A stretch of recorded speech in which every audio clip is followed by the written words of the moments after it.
Christians, here we go again. This guy here says, nah, bro, can't rock with you on this one. John 3:16 said that Jesus died for everyone, and whosoever believes in him shall be saved. Now, the verse, John 3:16, that he quotes, says what it says, that God so loved the world, Jesus said this, that God so loved the world that he gave his only begotten son, that whosoever believeth in him shall be saved. I've said this 1,000 times, I'm going to say it again. Jesus, as you can see prior to John 3:16, in the same chapter, was dealing with the idea that the Jews had always maintained that they were only God's people. That they, ethnic Jews, they were the only ones who were God's people. This is what Jesus was combating. He was telling them in John 3:16 that no, God has sent his son to die for the world. That is to save believers of not just the ethnic Israel nation, but for men from all nations, tongues, and creeds. That is what he was saying. And so from among all the peoples of the earth, those whosoever will believe will be saved. Christ was not dealing with, in that particular passage, about the election according to faith that was given to those that were called by those from before the foundation of the world by God to save. So you may not rock with me, but I rock with the rock.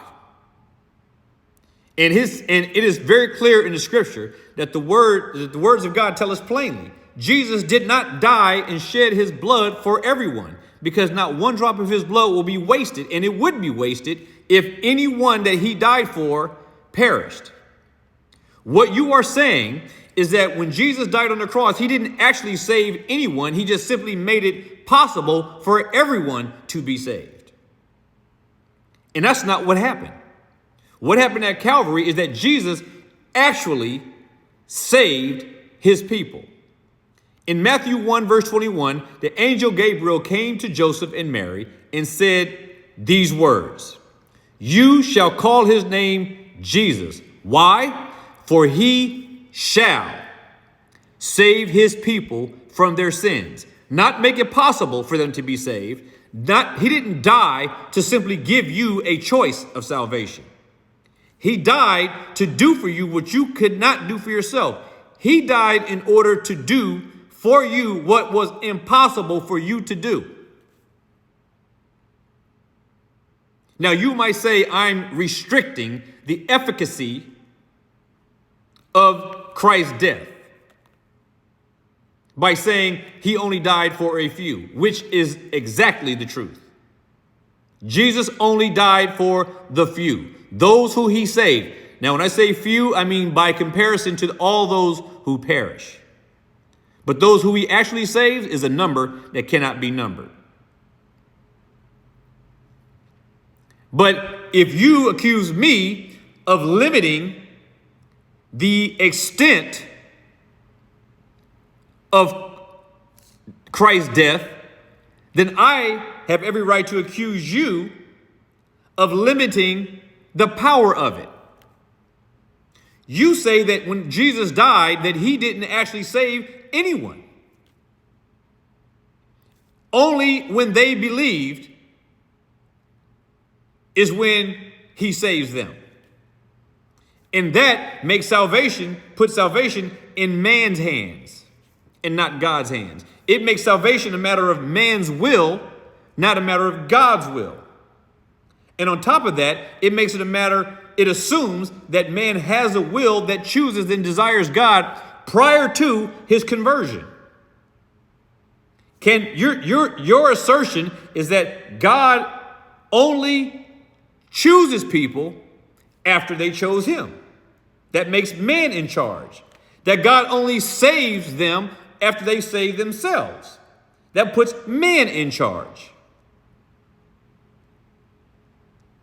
You have to pick one. What I'm saying is that Jesus did 100% exactly what he intended. He saved every single person for whom he came to die for. You are saying that he came to die for everyone, but that generally he failed. Because if anybody goes to hell according to your scheme, then that means that there is something that is inefficacious in the work of Christ at Calvary.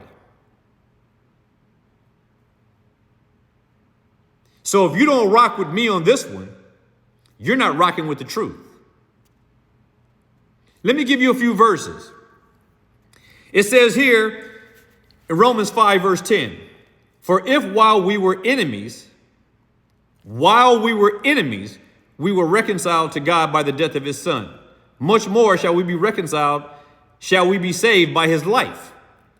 We were reconciled to God while we were his enemies. We didn't come to Christ first, become his friend, and then were reconciled. He reconciled us to God while we were active enemies when he died on the cross.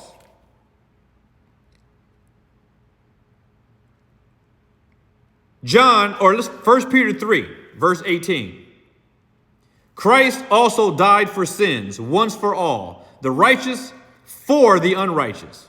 He being the righteous one, us being the unrighteous one, that he might bring us to God, being put to death in the flesh, but made alive in the spirit.